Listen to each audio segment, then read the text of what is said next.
Good evening, everybody. Thank you all for joining us here tonight. Let's go ahead and get started here.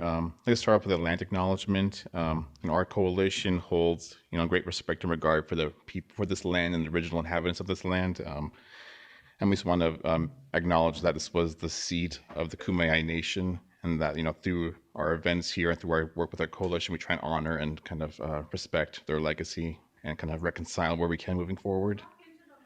Okay.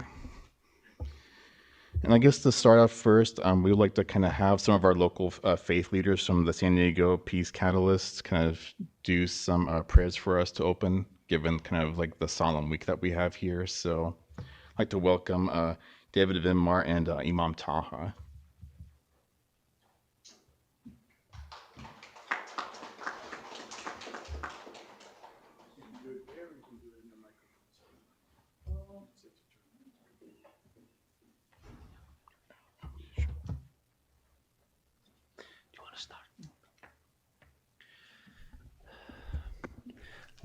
I would like to greet you all with the greeting of peace, the greeting of Islam. Assalamu alaikum, and peace be with you all.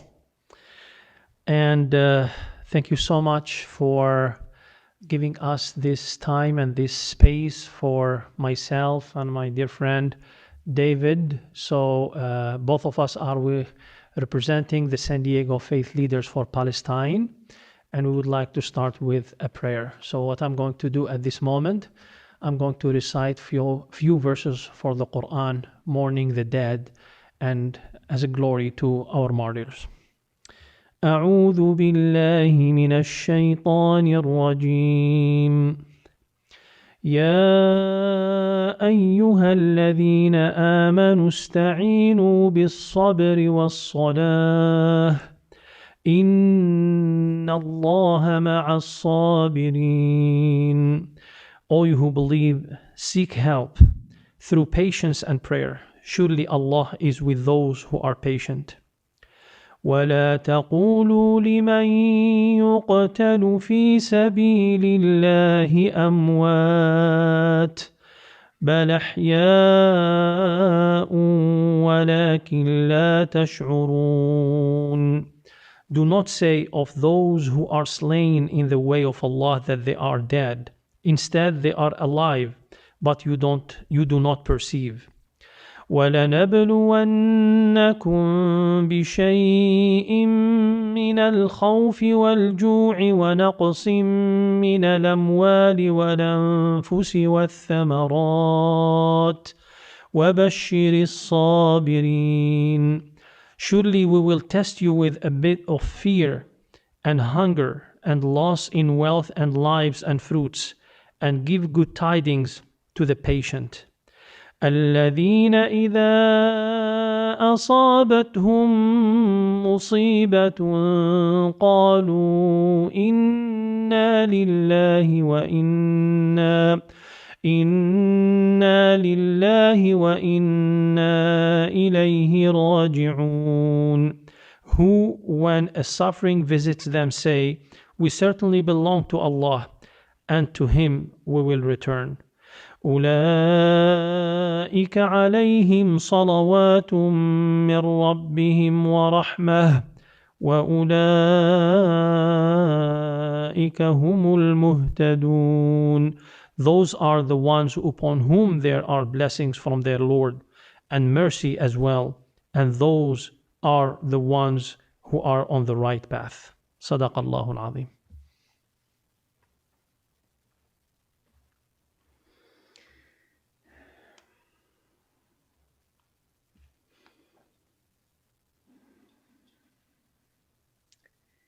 And we join our hearts' cry and pleas for Christian, Muslim, and secular Palestinians of every kind. We lament the great darkness, death, pain, terror, and destruction that covers hundreds of thousands of people in the land so many call holy. We have more questions than answers now. We ask you, O Lord, where is God in the midst of this suffering?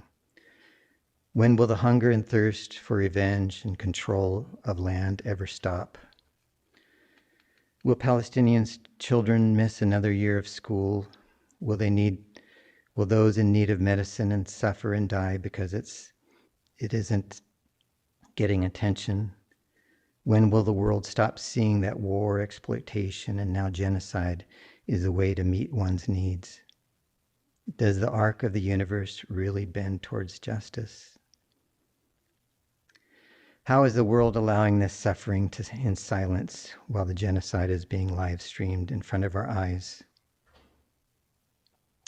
We are wondering now, Lord, why weren't we born in Gaza, living in a tent without adequate food, health care, sanitation, work, freedom from terror falling from the sky, or living dead? Does light really overcome darkness and truth dispel lies and love drive out hate? How long, O Lord, how long? The blood of the martyrs, those who have witnessed this genocide with their lives, cries out from the ground. And yet we are hopeful, we're here and present. We're looking forward to hearing a story of transformation, and that gives us hope. Many around us are experiencing this. What has been whispered in the past is now being shouted from the rooftops of the lies that we've been told. And so we trust that truth will overcome this. And that this story of Miko Peled story will be multiplied by millions. So we look for hope in that, and we ask for what our role can be right now. As we gain wisdom from this story, as we gain insight, we ask for strength and help to put it into practice so that we can do our part in bringing liberation, bringing justice that will lead to a peace for all who live between the river and the sea. Amen.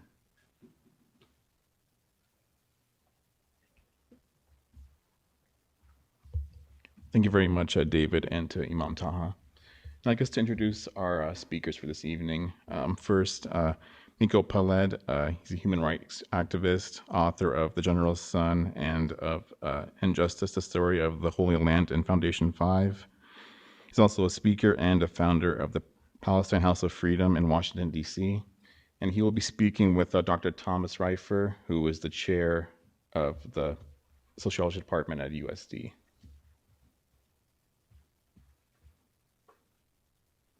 Thank you. Thank you very much for inviting us, and it's an honor and pleasure to be able to talk with Miko Peled. I think maybe the way to start off is having read your very moving memoir. You come from a prominent Israeli Zionist family. Your father fought in the 48, 56, and 67 wars, but then the conflict became very personal to you, and maybe you could just tell people about that moment and your journey a little bit. Well, again, this work? No, you got it.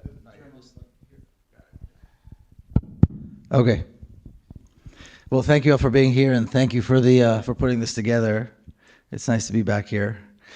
So the question of how I got from being raised in this very patriotic Zionist background to where I am today is one that usually my presentations begin with. So I'm happy to reply.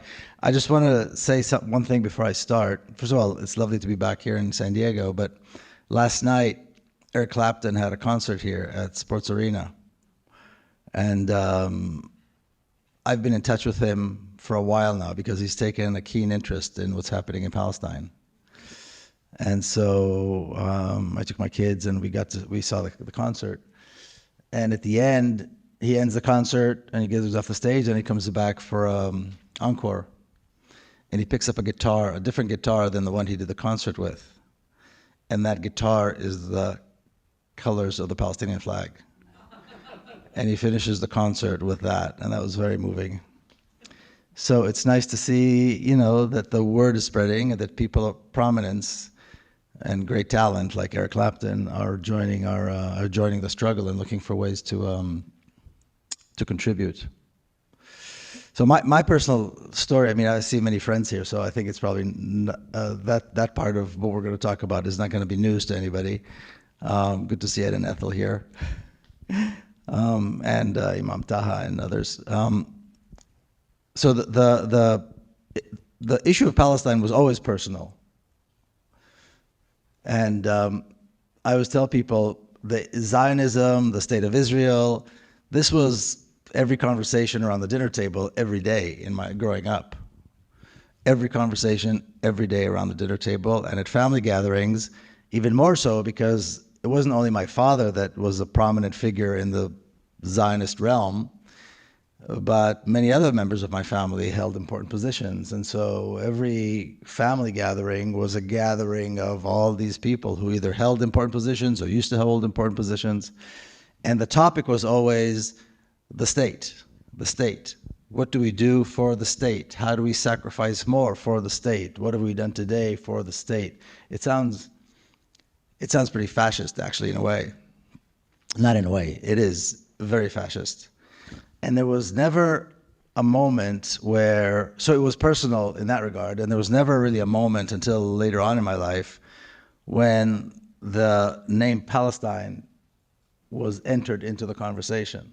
Not in the bigger forums, but this was when my father decided that he was going to dedicate the second half of his life to the idea of peace based on recognizing very limited rights for the Palestinian people in their homeland.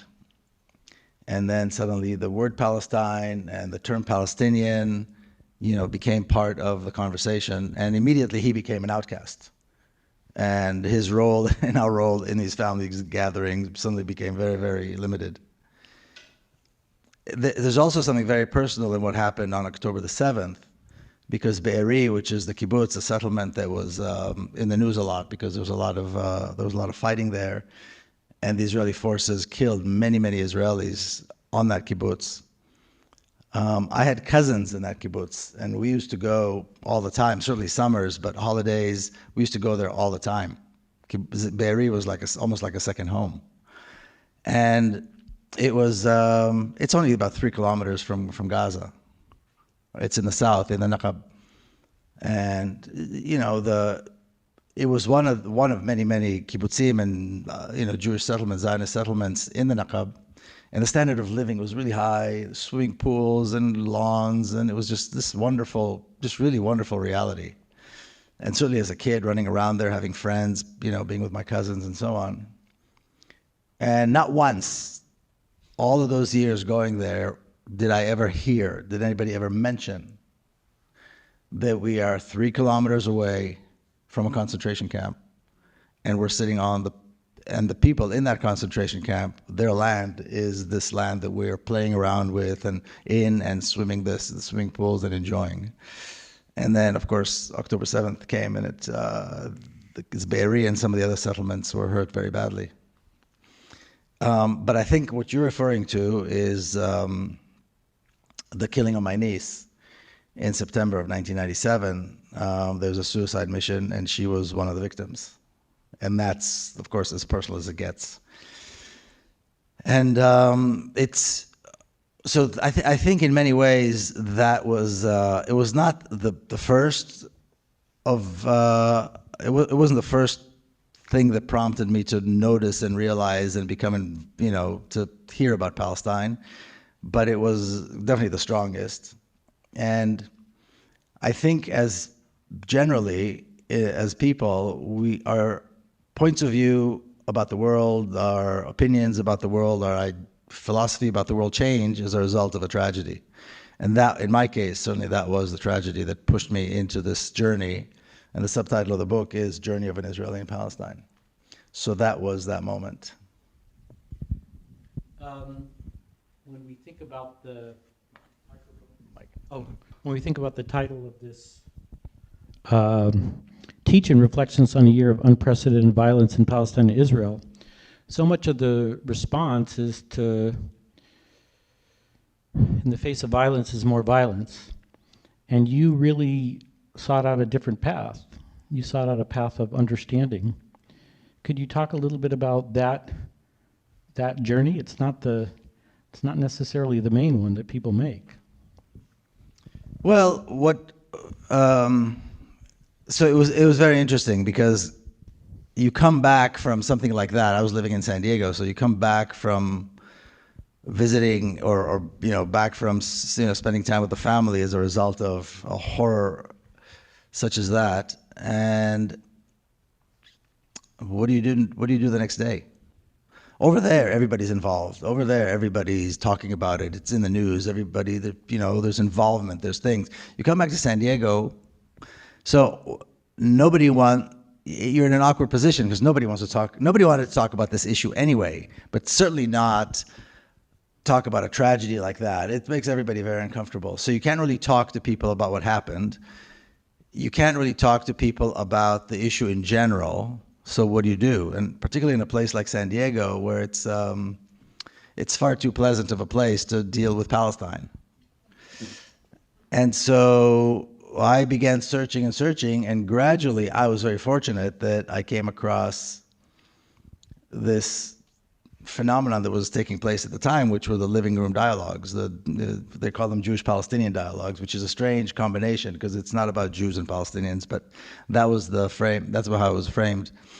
And that was the beginning of the journey. That was the first time I met Palestinians. It was a Palestinian community here in San Diego. And my good fortune was, first of all, that I found it. Then the people in the group were, for lack of a better word, badass activists. They weren't there to just sit and hash things over and over and over. They were people that wanted to do things, to change things. So that was an inspiration. And the Palestinian community here, there were not a lot of Israelis that came to these groups. I was one of very few, and many that came left because they'd say, "How could you sit with these anti-Semites and so on?" And but the patience and the welcoming and the sense of the graciousness, I suppose, with which the Palestinians accepted me, having come from the background that I came from, was overwhelming. And that's what allowed me to go through this process from this very, very patriotic Zionist place to being where I am today, which is, of course, rejecting Zionism completely. But if it wasn't for that period and that particular environment that was created by the people in that group, Ned and Ethel were, remember, they were part of that group. People in that group, and John, and it was an atmosphere that allowed for transformation. There was no finger pointing. Nobody said, "Your dad did it." Later on, Palestinians would say to me, "Your dad, occupied us," but not in a mean way, of course. But that was what allowed for that transformation. That being said, you have a part of the book where you talk about hearing this alternative perspective for the first time in 48, and your immediate reaction is, what? But then, rather than walk away, you called up your brother. Yeah. So, like I said, there were Israelis that would come and go, and their reaction was severe because Palestinians were telling their own, they're telling the truth. And we as Israelis come from this reality where the lies have been just, inserted into us from, so thoroughly that it was really hard to get away from it. And so, and touching particularly on what happened in 1948 is really problematic for Israelis because our identity comes from that. Our identity comes from that myth that the Jewish people have returned, and then we created our state, and it was a miracle, and it was wonderful, and all these Arabs who hated us tried to kill us, but even though we were small and weak and didn't have the resources, we prevailed because we are the descendants of King David, and all of that nonsense. It's part of our identity. But so when the other people would say, "How can you sit with these people? They're lying. They're anti-Semitic," I thought, they couldn't all be lying. They couldn't have all sat together and conspired to make up a story. All these Palestinians, I'm sure they have more important things to do with their lives than, create this conspiracy theory. And so my first response, I have an older brother who taught political science in Tel Aviv University, so I called him up. And his response was, actually, the Palestinians have a point. And he directed me to the works that have just come out of historians like Ilan Pape and Avi Schleim that had just come, people were beginning to recognize. And it was interesting because, well, it was interesting for many reasons, but one reason is it demonstrates how when Palestinians from all walks of life, from all backgrounds, from all generations, tell us a story, they really can't be trusted. But Ilan Pape, who is an Israeli Jew of German descent and a historian, tells us, well, now we can believe it because obviously he knows what he's talking about. And that in many ways, that's still the reality.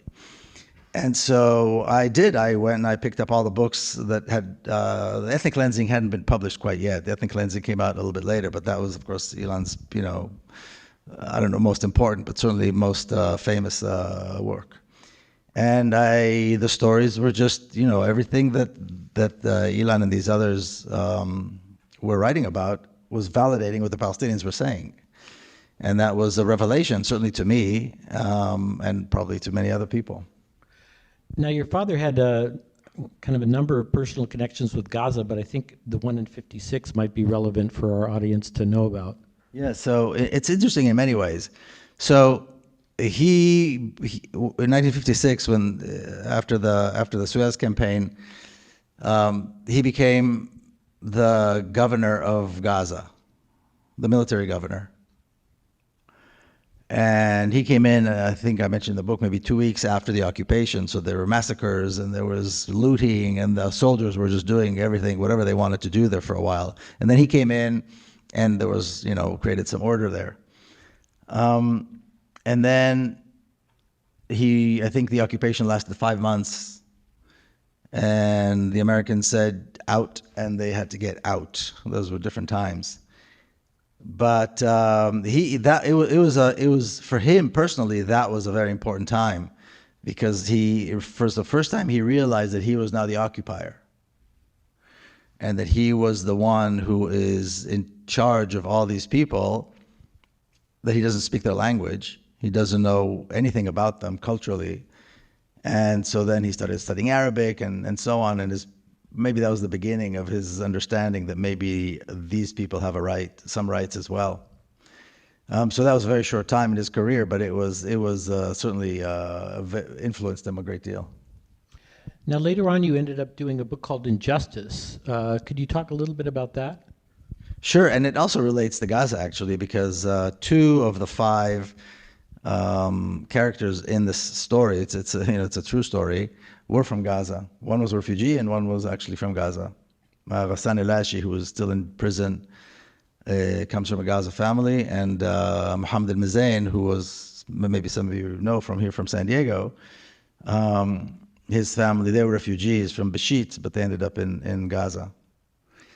And when the General Sun came out in 2012, I gave a talk at the University of Texas, and at the end of the talk, some of the activists, the SJP activists who organized the talk, came to talk to me about the story of the Holy Land Foundation. And my response was disbelief. Now, if you're not familiar, the Holy Land Foundation, can I see a show of hands, anybody familiar with the Holy Land Foundation story in general? Okay, not many. So the Holy Land Foundation was the largest Muslim relief organization in America, and it was run by Palestinians. And they did great work everywhere. I mean, their focus was, of course, Palestine and Palestinians, but they were first responders. They were in Europe. They were, natural disasters and, Oklahoma City bombing, even 9/11. They were among the first responders, even though they were rather small. And in the 90s, from about 93, 94, some of kind of the Zionist groups in the U.S. began to feel some concern about them because through their good work, even though it was not political at all and it was all about relief, it was all about charity, they were beginning to puncture holes in the narrative. And they were presenting a picture that the Zionists didn't want. So they approached the FBI, and the FBI began tapping their phones, particularly Shukri Abu Bakr, who was really the executive director, and Ghassan. Ghassan Elashi. And which of course they didn't know till many, many years later. And then they went to the IRS and they decided, and they were pressuring the IRS to take away their nonprofit status. And articles started coming out saying that they are terrorists and they send money to Hamas. And in the mid 1990s, Hamas was listed as a terrorist organization. It was designated by the Clinton administration. And then 9/11 happened, and the Bush administration needed somebody to blame, somebody to show, that they needed a scapegoat. They needed to show that they did something. And so, and I mentioned this in the book, Injustice, the order was actually, believe it or not, round up the usual suspects. Treasury had to find somebody, to close somebody down, to seize assets, to do something. Well, Muslim charity run by Palestinians was, of course, the top of the list. And so on December the 4th, or the deadline was December 4, something had to be done by then because the president was going to make an announcement. So they closed them down and seized all their assets and designated Holy Land Foundation as a terrorist organization. And in their innocent and kind of naive nature, the leaders of the Holy Land said, well, this country is now afraid. We understand. Their actions may be extreme, but this is America. We have ways to deal with this. So they sued the government, expecting that the government will remove the designation and unfreeze the assets. And they lost. And the lawyers, which were stellar lawyers, could not understand how they lost, because they had a huge body of evidence showing that all the accusations were false. The government had a single document that was translated wrong, that somehow somebody said that they gave money based on people's affiliation with Hamas, which was false. And yet the judge rejected their case, and then on appeal, their appeal was rejected. And the lawyers really could not understand what was happening. And then they heard that indictments were coming down against 5 Palestinian Americans, Muslim Americans. So Ghassan Elashi and Shukri Abu Bakr were the main kind of people that were actually working there. You had Mufid Abdul Qadir, who was just a volunteer. He would raise funds, things like that. An incredible, wonderful guy. But his brother was Khalid Mash'al, who was the head of the political bureau of Hamas at the time. And then Mohammed Al-Mizayn, who was here from San Diego, who was an imam and, loved and respected by the community everywhere. And Abdurrahman Odeh from New Jersey. Now, Abdurrahman and Mohammed Al-Mizayn have been released since their sentences were 15 years. Anyway, indictments came down, and again, it made no sense because there was no crime. And there was no evidence of a crime. And so what I did as I was working on the book, I'm not going to tell the whole story, but what I did so then these students came up and approached me and told me the story. And I thought, that doesn't make sense. This story doesn't make sense, because being white and privileged, I assumed, like other white privileged people who live in this country, that the justice system works. That there is the desire to, the pursuit for justice in this country is true. Of course, that's only true if you're privileged and white. If you're a minority and your skin color is darker, then it's a whole different reality when you deal with the justice system. Anyway, eventually there was a trial. The first trial ended in a mistrial, which was a victory. Mufid Abdul Qadir was found not guilty on all charges. There were 32 charges. That was reversed at the end of the trial somehow. And then there was a mistrial, and there was a second trial about a year later, and they were all convicted. 2 of them got 15 years. They've since been released. Mohammed Al-Mizayn, there was an issue. He was not naturalized yet, so he was... So just because how horrible it is, I'll mention it. His family was told to come and pick him up because he was released. When they came to pick him up, they said, oops, sorry, he's going to an ICE facility, and he spent a year in an ICE facility.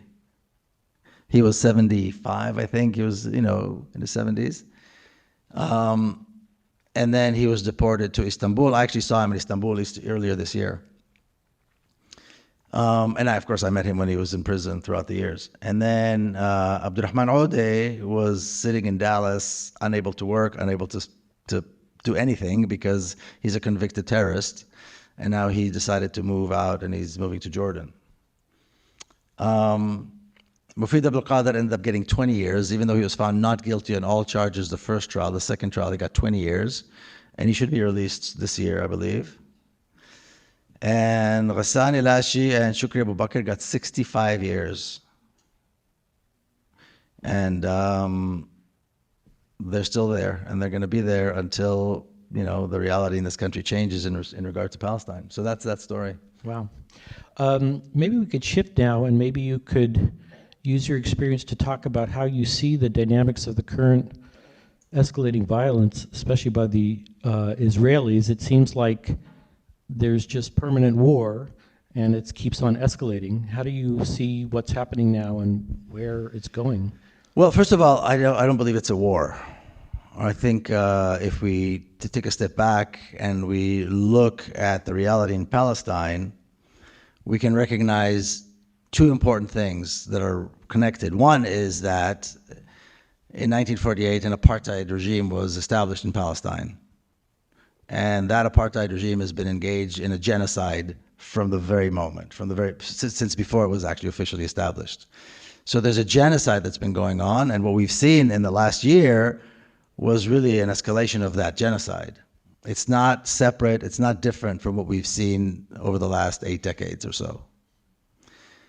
So I think it's important for context. Now, I think it's important also to realize that if we want to see the genocide end, then we have to seek the source, and the source is the apartheid state, is the apartheid regime, which is called Israel. And I'm sure most people here know that about 2.5 years ago, Amnesty International came out with a report that states very clearly that from the moment the so-called state of Israel was established, it was an apartheid state, and the crime of apartheid has been perpetrated against the Palestinian people since that very moment. And at the end of the report, there are also recommendations as to what you do when the crime of apartheid is being perpetrated by a state. So in that context, if we want to see an end to the genocide, and I believe all people should want to see that, then we need to bring an end to the apartheid state.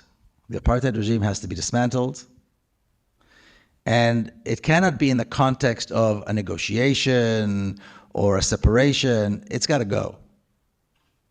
When people started talking about ceasefire, and this was pretty early on when the assault on Gaza began, after the assault on Gaza began, I thought, and I know this might sound extreme, could anybody imagine approaching Hitler with this notion of asking for a ceasefire? That would not have been even considerable. I mean, nobody would have thought of that, right? And there's a reason why. Because when there's a genocidal regime in place, it has to be brought to an end. You don't negotiate with them. You don't certainly let them think about it as they're killing more and more and more and more people to think about the terms of the ceasefire. No, you have to impose severe sanctions. You have to have an arms embargo immediately put in place, and that's it. They need to be dismantled and replaced. So I believe that that's if we want to see a solution, then that's how we are going to see a solution. There's not going to be a solution, and we've seen that. I mean, all of the negotiations about a ceasefire were a very tragic joke. Because why would the leaders of the apartheid state want to agree to a ceasefire? What's in it for them? They're doing exactly what they want to do. So if we want to see the end to that, they need to be made to understand that they're through, they're done, and a new reality has to take their place. But there has been massive demonstrations in Israel, not in the interest of the Palestinians, but for a hostage deal and a ceasefire. And there's a lot of speculation about the interest in particular of Netanyahu and his right-wing coalition government in terms of perpetuating an ever-expanding war to ever-expanding realms like Lebanon and Iran. So how do you see those dynamics playing out? Well, Netanyahu and his government didn't happen as a result of a vacuum. They didn't just show up one day. I just saw a clip of Ben-Gurion after he was retired, it was the early 70s, I think, being asked all these questions about the situation, about the Arabs and so forth. They don't say, around him, nobody would certainly say the word Palestinian. And he said this Palestinian thing is, of course, a lie.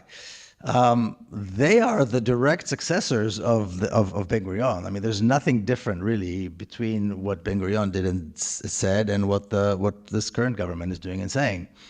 They were always the strategy was always to be the cruelest, meanest player in the region, because that's what they believed they needed to do, and that's exactly what they were doing. That was something that he set in place as a strategy, and it still is a strategy to this day. So the protests that we saw or we're seeing by Israelis are really a continuation of what we saw early in 2023. And these are Israelis who don't like Netanyahu and don't like the people that sit with him in his coalition. It has nothing to do with the greater good of the country or of certainly not the Palestinians, like you said. If these people were serious, if these protesters were serious about their desires to see the Israelis that were taken prisoner by the Palestinians, if they really wanted to see them released, they would have demanded an immediate end to the genocide. They would have demanded an immediate release of Palestinians, almost more than 20,000 now Palestinian prisoners. They would have demanded a systemic change. There was no way in the world that they could get a ceasefire and the release of the Israelis in Gaza. There's no way that was going to happen. It can't be taken out of context. No one issue within this entire tragedy that is Palestine can be fixed on its own. You have to get to the root cause and bring it and fix all of it. So it's just people that hate Netanyahu, and most people I think hate him, but so they're not unique in that, but they don't like the makeup of his government. Israelis, by and large, who do not live in the West Bank, look at the Israelis who do live in the West Bank as something other than them, particularly if these are like the ones who live in Hebron and that sort of thing, the Ben Gvirs and so on. They don't like the fact that Ben Gvir is a mirror image of all Israelis, of all Israeli society. And so they're protesting against that, and they're demanding release of this and release of that, but they're not demanding the one thing that will bring about the freedom of these Israelis held in Gaza, which is the release of all Palestinian prisoners, the end of the genocide, the ending of the siege on Gaza, and so on and so forth. Nothing short of that is going to bring that about. So I don't think they're serious about their desire to see the Israelis released. So you don't see this split between some elements of the Israeli military and Netanyahu as any possible wedge issue that could lead to an end to the assault on Gaza without the... No. I would say it differently. I don't think that's going to do that. No. I mean, Netanyahu can hire and fire any general he wants. But I think what we need to realize is this whole idea of an Israeli society is really a bunch of different groups held together with Scotch tape. And the Scotch tape is falling apart. It's falling off. It's never been very tight. But what makes the protests of 2023 different, say, than the protests of the 1970s of the descendants of Arab Jews and the protests of Ethiopian Jews who protested again, is that this particular group are the white privileged Israelis. So suddenly the President of the United States took interest. This is before the attack on Gaza. This is before October 7. But there were protests of different segments of Israeli society, the lower socioeconomic segments, going on for years, because it is not a cohesive society. It is not a cohesive. It's not even really a cohesive state. It's like people say, it's a state that belongs to an army, to a military. And so there are signs that so-called society is collapsing, that the Scotch tape is falling off, and they're trying to wrap it up again and again and again, but it's not going to last very long. But the rifts that people are describing are immaterial. They're not that serious. Nobody in the military wants to risk their career. Nobody in the political world wants to risk their career really seriously, unless they think later on they're going to get a bump. So I don't see this changing anything seriously at all, no. So given that the conflict is now escalating to Lebanon and perhaps Iran, You have a foundation in Washington, D.C. What are you doing with the foundation, and what do you see the prospects are for also the protest movements around the world and the United States and changing U.S. policy? So I'll take us back to 2003. The early months of 2003, the world saw the largest number of anti-war protests in history. I mean, they're recorded in the Guinness Book of Records. Millions of people in this country and around the world that were out in the streets in opposition to the United States attacking Iraq. In March, the United States attacked Iraq. So there's a problem because they're not hearing us, and they haven't heard us. They didn't hear us then, they're not hearing us now. You can have 1 million people in Washington, D.C. protesting. Number one, it's not going to be reported. They're going to say that there may be 10,000, even if there are 1 million. And that's happened several times. And what we're hearing from the people, the dissenters that have resigned from the administration, and I've been talking, of course, we've all been talking and meeting and so on, is that the spaces where decisions are being made are insulated. They don't hear us, and they don't have to hear us. This country, after all, is really not a democracy. Our elected officials don't need to listen to us, certainly not on issues like this. And so the idea of having a space in Washington, D.C. that is Palestine-centered is something I've been discussing with friends for several years. And then we established as an organization last year. We're calling it Palestine House of Freedom, and about 6 months ago, we actually got a very large space on Capitol Hill, on Pennsylvania Avenue, 2 blocks from the Capitol, where we placed a Palestinian flag and a big sign, Palestine House of Freedom. And the mission is twofold. So we're basically an educational organization. But kind of not, but education, the most robust, interpretation of the word. And we need to get to a place where we're not only heard, but we get a seat at the table where decisions are being made, and at the editorial boards in the main newspapers. And we're far, far from that. So the objective is to come up with creative strategies to circumvent traditional politics in Washington, because we're not going to win trying to play their game. We don't have their money. We don't have 100 years of work and influence that the other side has. And the 2 main pillars of the education are, number one, first of all, for people to realize that there's an apartheid state. People still argue about that. And so we've used the apartheid report by Amnesty. We put it out on social media. It's on our website. We have a whole studio right now, so we're putting out content through a podcast and so on. We're calling it Palestine Connect, if you want to follow us on our YouTube channel. And the other one is, what is it that we're fighting for? What is a free Palestine from the river to the sea look like? And if you ask 10 people, you will get 10 different answers. So we're working on a manifesto where we've asked about a dozen different people who are not famous at all necessarily, but are connected, Palestinians, non-Zionist, anti-Zionist Jews and others, to describe their vision of a free Palestine. Not in like bullet points, not in legal language, but the vision. What does it look like? What is this wonderful thing of a free Palestine from the river to the sea with equal rights looks like? And we got a donation for whatever it is that we come up with to have 10,000 copies made. It's going to be a document of probably 40,000 words. It's going to be a pretty hefty document. And the idea is to really start talking about the day after apartheid falls. What does it look like? And to make it clear what we as Palestine House of Freedom believe it should be, which is a democracy from the river to the sea, a free democratic Palestine from the river to the sea with equal rights. That's basically it. That's the sentence. And now we want to fill it up with content. And again, the idea is to write a vision that people will read and be seduced, would go, wow, okay, this is something worth fighting for. This is what we were all talking about. This is what we want for Palestine. So that's really what we're doing. Do you see yourself intersecting with other people who have a different, maybe similar ideals ultimately, but don't think that you can get there in the same way you do? Or what is there's a whole broad range of groups that are working to stop the end of the war and have different visions for peace. Like what? Well, I mean, there's a lot of people embracing the one-state solution, but it has virtually no diplomatic support in the international arena.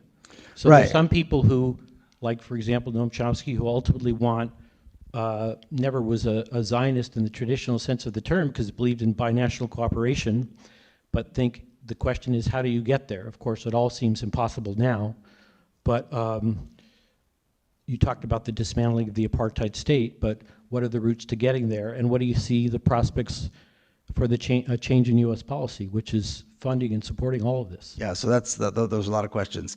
So the last part of the question is key. Until we change the way things are done in Washington, D.C., we're not going to get anywhere. That's obvious. Palestinians are dying, by the tens of thousands, and nobody in Washington, D.C. seems to care. Nobody in the decision-making spaces cares. So that's really the first mission. The first mission is to figure out how we get in, and we're working together, like I said, with people who came out of those spaces and are instrumental in helping us figure out how we get into those spaces, how we get a seat at the table. Because and it's not about convincing, it's about figuring out a strategy to get in.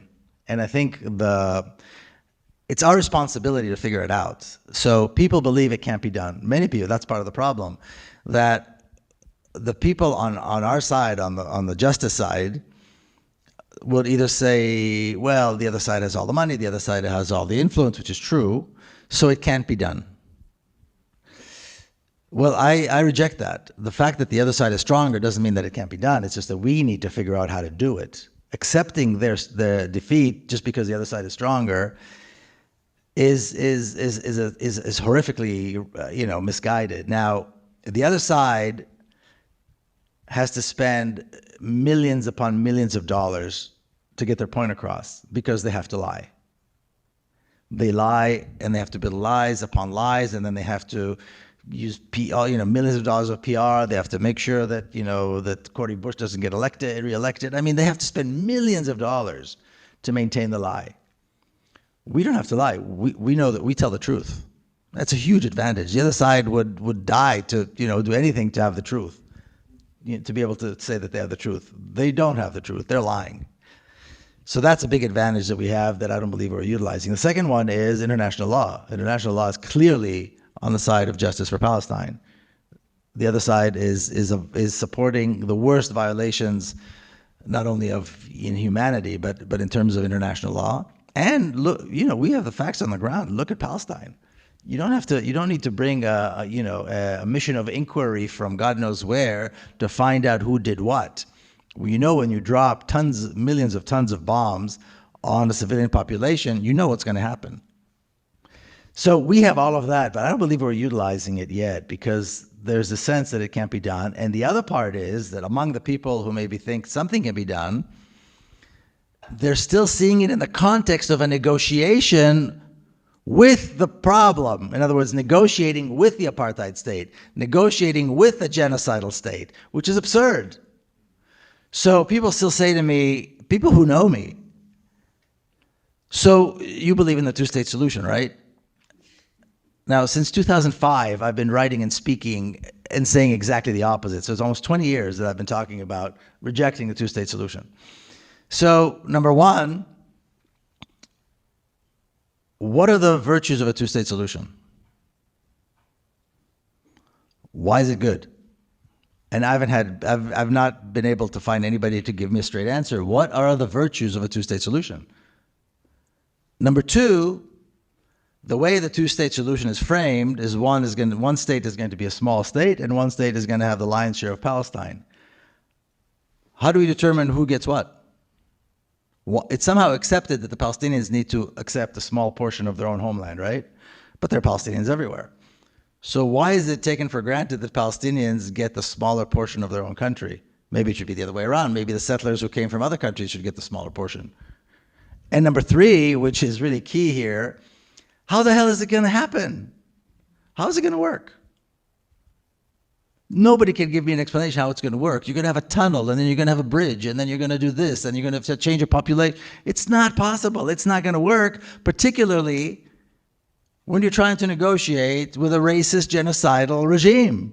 A racist genocidal regime that inherently does not believe that anybody but Jewish people have a right to Palestine.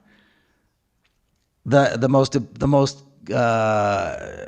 fundamental aspect of Zionism is the claim that the country belongs to the Jewish people, not even to Israelis, to the Jewish people everywhere, who want nothing to do with that. Even people who want nothing to do with that place. And there are many Jews who don't want anything to do with that place. So how are you going to get that? So basically, the whole state solution thing falls apart as soon as you start talking about it seriously. So what's left?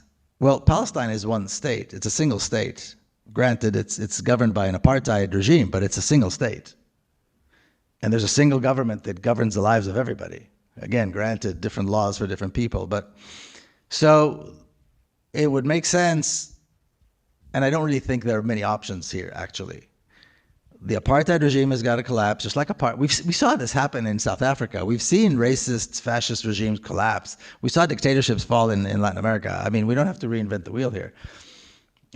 Severe sanctions and boycott and that sort of thing, isolation. And then when the apartheid regime collapses, then you hold one person, one vote elections, which is what they did in South Africa. And that was the end of apartheid, really. And then for the first time in history, you have a legislature that represents all the people. You have a government that represents all the people. And that's ground zero. Now you've got to start solving all the problems. But I don't really know that there's any other realistic way for Palestine to go forward.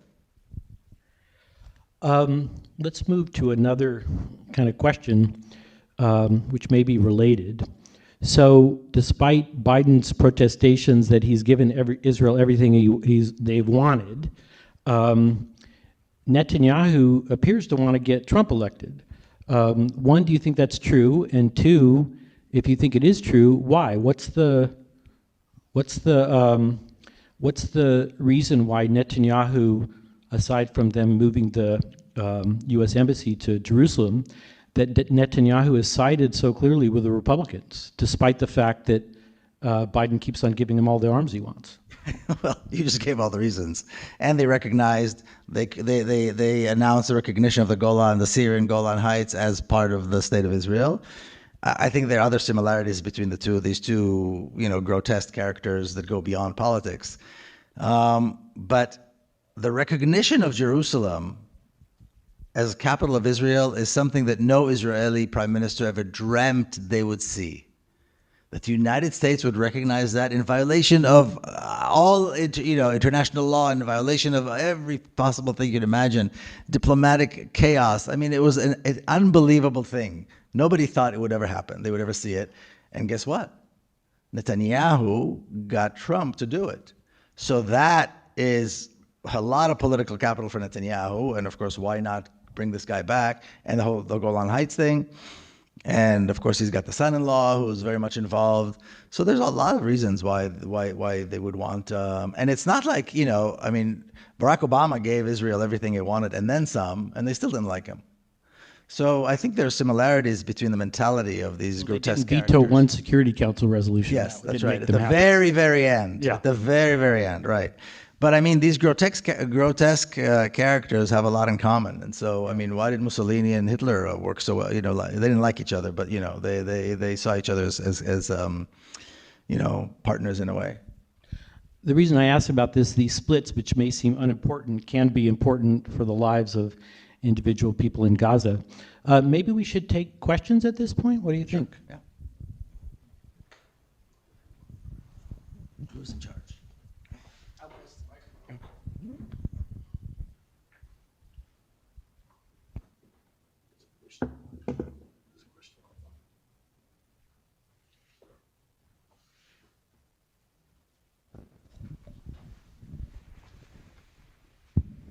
Yeah, just a couple of questions, but just to elaborate It's on... not working.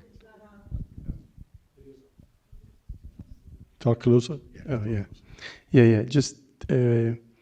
To continue the question regarding Trump and Netanyahu, I don't know if you can elaborate the relationship between Trump and Miriam Edelson, which is paying 20 million or so a month for Trump's campaign in exchange of the West Bank.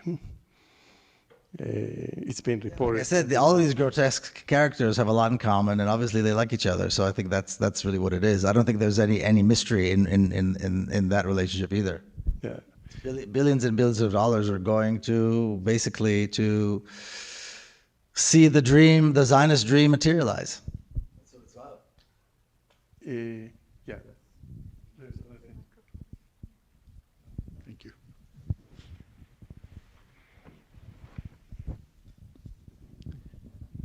I was listening to one of those TV shows where they analyze the political situation. And a general, I think, said that this looked like a Custer moment for Israel, referring to the history when the general, I'm not familiar with the story, with he wanted to attack a tribe of Indians, and then when he showed up to the battle, it turned out that all the Indians had gathered, and he was vanquished, something like that. And this, General Custer. yes, and Yes, General Custer. this speaker was saying that for him it looked like the Zionist state was approaching that moment because they managed to get everyone in the region united against it. And it just might be that it would be attacked by everyone at the same time. What do you think about that? Yeah, I've heard that comparison before. The October 7 was like the end, the demise of General Custer. So look, I think that there's no question October 7 was a watershed moment in many ways. October 7 was a watershed moment, and I think it was people say it's the beginning of the end. And it is the beginning of the end. I believe that too. The thing is, how long is it going to take? Israel is able to sustain itself for a very long time. And Israel, while the Palestinian fighters in Gaza certainly are, much, you can't compare the quality of the Palestinian fighters to the riffraff of the Israeli army. You just can't compare them. These are highly trained, disciplined, motivated fighters that shocked the world on October 7th and basically did what no other force was able to do, which is to, paralyze the apartheid state for months, and the apartheid state is still in a state of chaos as a result of that. But they basically liberated half of Palestine, the southern half of Palestine. They took over 21 Zionist settlements, and the army was nowhere to be seen. And had it not been for what's known as the Hannibal Directive, which is the Israeli army killing its own people so they won't be taken, that was, and there's a really good piece in Electronic Intifada, you should read about that, about the decision to kill as many Israelis so they won't be taken hostage. If it wasn't for that, of course, there wouldn't be all these civilian hostages. I mean, Israeli casualties. But Israel's response, I think, was to be expected. It's a response of a bully, a gangster that was humiliated. And now they have to they've got to find the weakest victim and just release their wrath and their vengeance. And that's what they did in Gaza, and that's what they're doing in Gaza. Now, Yemeni forces acted, responsibly, and they shut the Straits of Bab el-Mandab, and the port of Eilat is completely paralyzed. The port of Eilat on a yearly basis would, as an example, they would import 150,000 cars a year into the port of Eilat, and many, many other things. It's dead. Not a single car, not a single product comes into the port of Eilat. It's dead. It's been dead for almost the entire year. Israeli economy has been hit extremely hard. And all of this is a result of these Palestinian fighters who came from what is probably one of the poorest and most oppressed regions in the world, where this is a luxury. You're lucky if you can get this in the Gaza concentration camp. And they came out from there, and look what they did. So Israel's response there. Now, the Yemeni forces are acting responsibly. The Lebanese forces, Hezbollah, has been acting responsibly, supporting their Palestinians. So, of course, Israel is going to go out there and now bomb everybody. The Iranians acted probably responsibly and with as much restraint as one could expect. And it's really interesting because I'll tell you two little things about the Iranian thing. I don't think there's going to be an all-out war with Iran. I don't think anybody. I think that both the Israelis and the Americans are scared to death of that possibility. But the Iranians sent about 200 ballistic missiles, and they were all targeting. And compare that to the first few days of the Israeli assault, either in the Gaza or in Lebanon, where there's hundreds of casualties and total destruction. The Iranian attack was measured, disciplined, and targeted. They were targeting military facilities, and they hit a couple of them, several of them, and they were very close to hitting others. And it was interesting because CNN suddenly they discovered that the headquarters of Mossad is right in Tel Aviv, north of Tel Aviv, in an absolutely, completely, very populated region. And the Israeli army headquarters is right in downtown Tel Aviv, Hakiria, which is this enormous military base, where even my father used to have his office back in the day, is right in downtown Tel Aviv. Suddenly CNN discovered this. But anyway, so compare these two. So is everybody else going to attack? I don't know that everybody else is going to attack, but there are certain, forces around Palestine that decided to support Palestinians and to do the right thing, and that's what they've been doing. Israel's got a lot of firepower, and they've got the hardware to destroy and kill and destroy and kill, and as long as they have American support, they're not going to stop. So the question is, how long are we going to allow it to happen, to go on, and when will we be able to get in there and stop it? And again, stopping it means what I've said probably 20 times already: dismantling the apartheid state.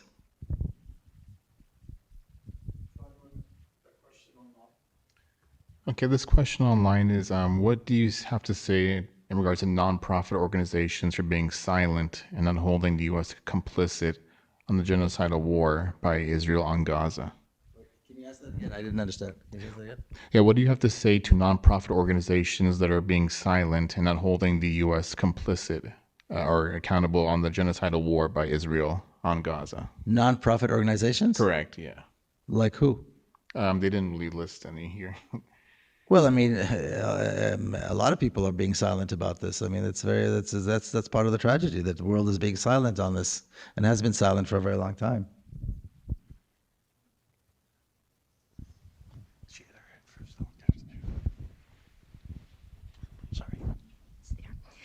Yeah, my husband and I started Jewish Voice for Peace, a chapter in San Diego, and I'd like your opinion on what are the most effective strategies we can do.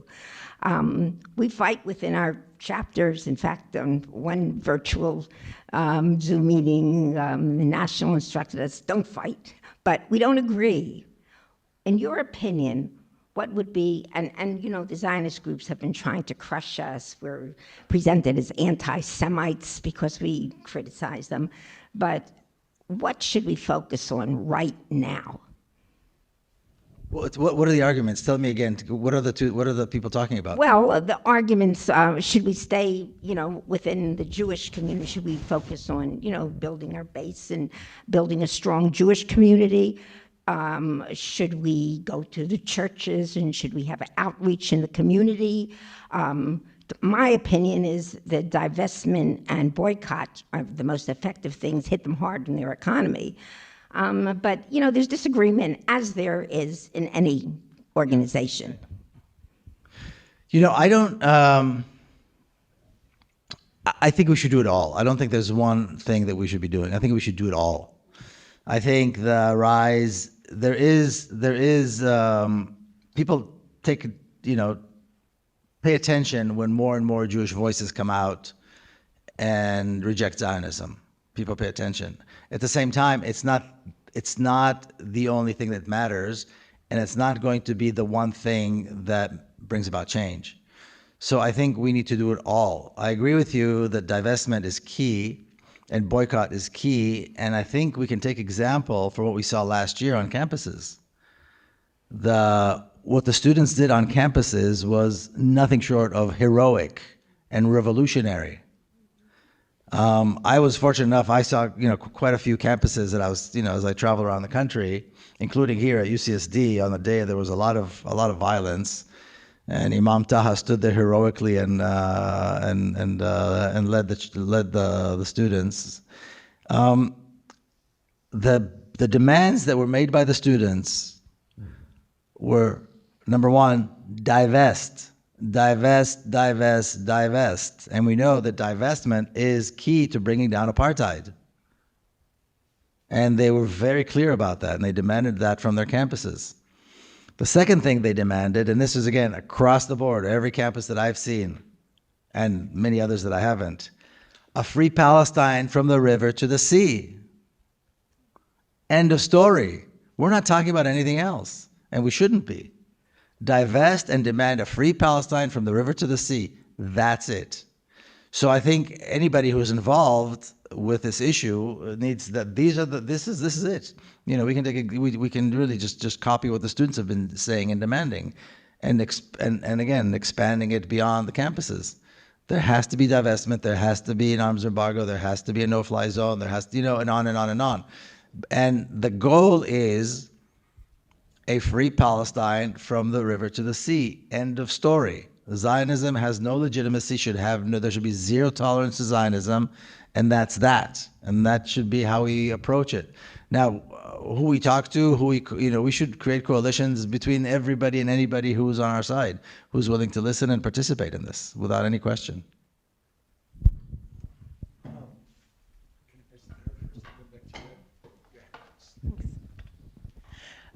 You've discussed a couple of times how the illusion of the two-party system for years, decades in America has enabled Israel. And as we approach another lesser of two evils election, can you offer any wisdom or advice as we navigate conversations around the kind of fear-mongering of like, okay, well, if you don't vote for Kamala, someone who's actively in office and promising a ceasefire, working tirelessly day and night for a ceasefire, and giving speeches on Israel's right to defend itself and simultaneously promising Palestinian self-determination.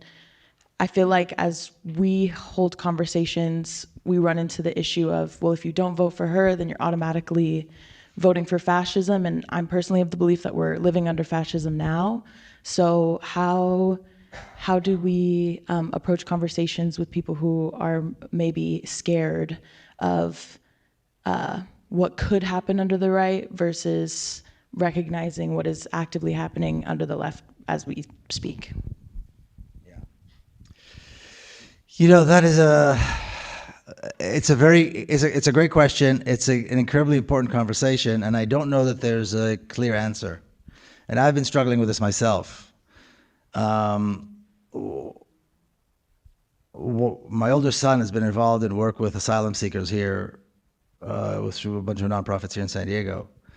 And he works with young people who are very much on our side on the issue of Palestine, but they saw what happened when the Trump regime was replaced by the Biden regime in the borders.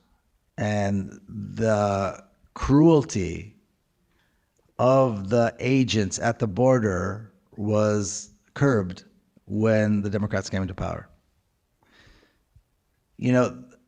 I think we should be terrified of Trump coming back. At the same time, this administration has completely turned its back on human rights and so on, just like America has traditionally. I mean, they're not unique.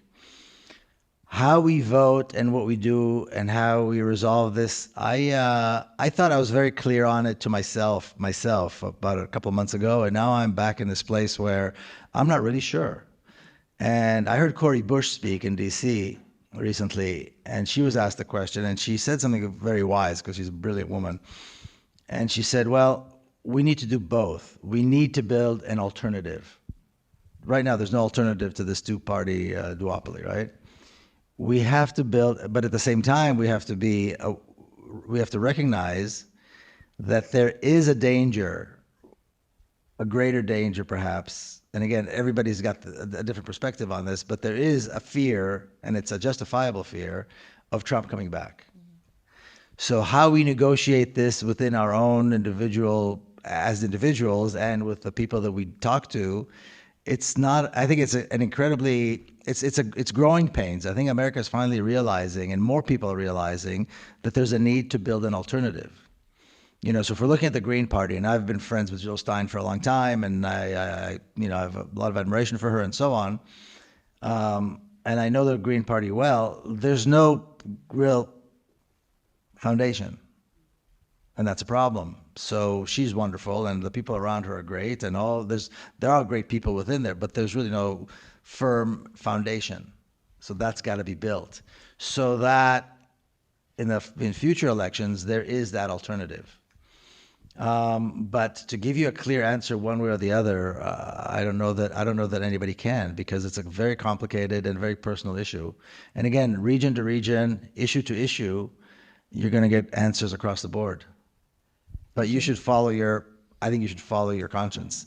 You want to be able to look yourself, after election day, you want to be able to look yourself in the mirror and be proud of what you did. That would be my answer. Hi, Miko.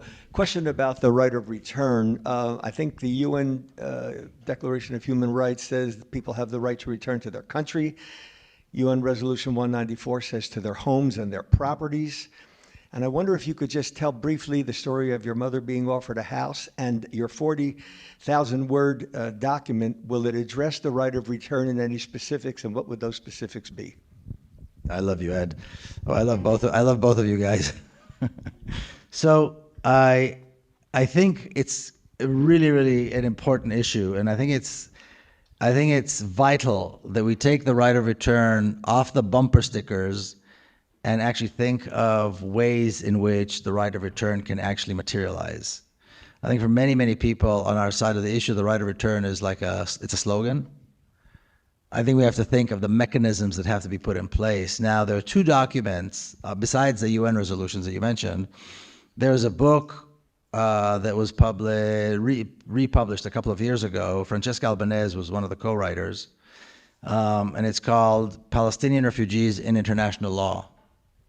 And I reviewed it at one point, and I read it. It's very academic, but it's crucially important. And it gets down to the very, very detailed of how many trillions of dollars are owed to Palestinians in today's money, in today's value. Not just personally for their own personal losses, but for community spaces. For, so I mean, they describe how much money was stolen from the banks by the Zionists. Produce from the fields, and what's that value? Cities, buildings, hospitals, schools, all these things were stolen.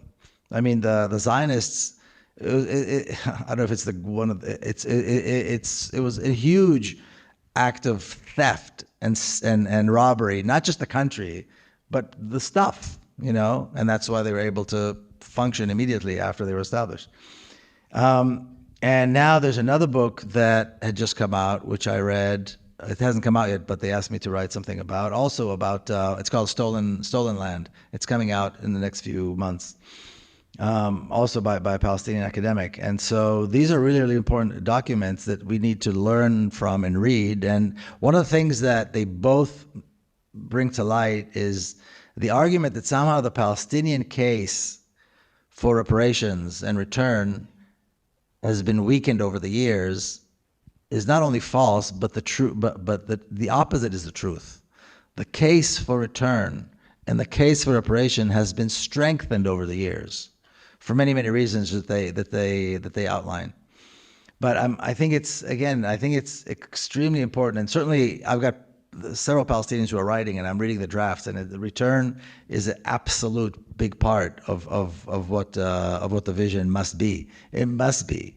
There's no question that it must be. And one of my friends, you're familiar with Zukhrot, I think, right? The organization Zukhrot. We're dedicated to the idea of return and remembering what was destroyed in 1948. Is going to be one of the contributors. And the return is absolutely, has to be part of every conversation, has to be part of every vision. There cannot be and there will not be a reality where, again, the return is taken off the bumper stickers and actual mechanisms are put in place to allow the return to actually materialize. Thank you. Oh, my mother's. I'm sorry, you asked me to tell the story. So my first encounter with what happened.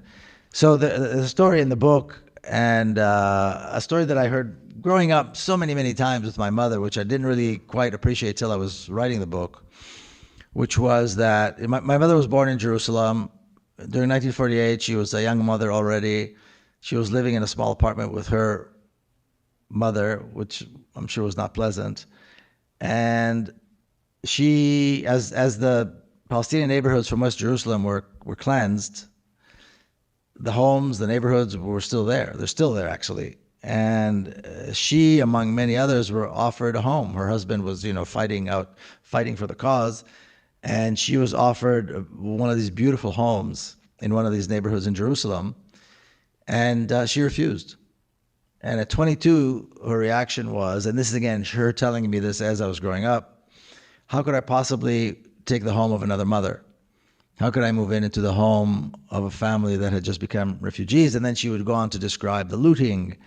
And the one scene that she described so many times, and I've heard many Palestinians come up to me, older Palestinians of that generation that can relate, was that when the Zionist militia came in to the homes, the coffee was still hot on the table because people just got up and ran. So that was really my first encounter in realizing that this beautiful myth of 1948 had some cracks in it. Excuse me, I would get a frog just at the moment that I started to speak. I recently read the novel A Paragon about your brother-in-law's experience, and I recommend it to everyone. It's by Callum McCann. It's his brother-in-law and about the death of Miko's niece and their comrade in Palestine. They're a member of a parents group, and it's a powerful novel based on the real story. It's barely novelized, I think. A Paragon, Apeirogon. It's an infinite-sided polygon. It had me in tears about every 3 pages, so it was a slow read. But I wanted to ask you, I've been writing, including for Haaretz, but they didn't publish it, about what I consider to be the frailty, the ricketiness of the Israeli state and economy. What I see occurring is that you look at all the possible indices, all the possible axes of action and reaction, and I mean, people are fleeing in large numbers. If they've got visas and so on or co-citizenship elsewhere, they're leaving Israel in very large numbers. It's not a safe place to live or raise your kids, right? So that's hitting the tax base. The startup economy is disintegrating. That could cause a fiscal crisis, which of course could speed up emigration, leaving an increasingly impoverished and right-wing population. The rules of warfare, the asymmetry, the ability to use commercial drones like in Ukraine, to attack targets. The more violent that Israel gets, the more likely it is to create unrest in Jordan and Egypt, causing potentially the tripling of Israel's front line. All they would have to do, they wouldn't even have to abrogate their peace treaty. All they'd have to do is allow Fedayeen to start operating from their territory. And suddenly, Israel would get even more endangered. So, I mean, you basically look at all these different kinds of indices, and I've got, pages of them, and it begins to look like Constantinople in its late days. And so obviously there's a question, as you said, how long does it take? But I'm kind of wondering, if they don't change their strategy, their defense doctrine, of which is all about aggression rather than being peace. If you secure peace, then you can get peace continuing, right? You can get coexistence, but you've got to change the mentality and so on. If it all starts to fall apart, if it doesn't hold, at what point, does the Israeli population, wake up to the reality, before it simply collapses? How long does it take to collapse from the inside? Who knows? The Israeli education system does a very, very good job in making sure that doesn't happen. So even when there is dissent, and I'll give you an example,